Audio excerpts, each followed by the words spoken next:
Hello YouTube, welcome again to this channel. Today's video is actually really interesting. In this video, we'll talk about the data structure that will be unfamiliar to most of you. However, this data structure is really important. This is one of the best features of a language like Rescript. This data structure is called variants. What are variants? A variant allows us to express this or that. For example,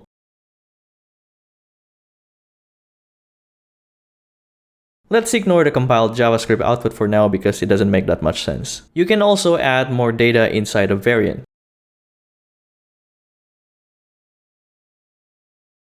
To make it even more clear, we can have an inline record in a variant.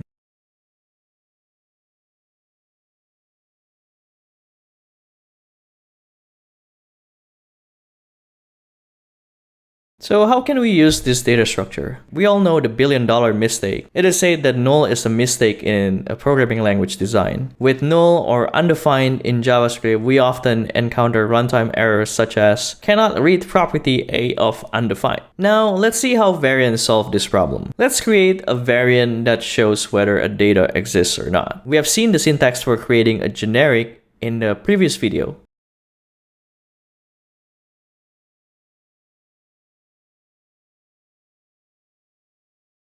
So this variant just means that it can be a none, which constitutes nothing, or it can be a sum, which constitutes a data. For example, let's say I don't have a car and my friend has a car. I can say,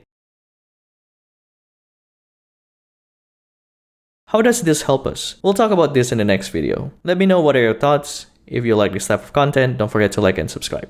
See you next time.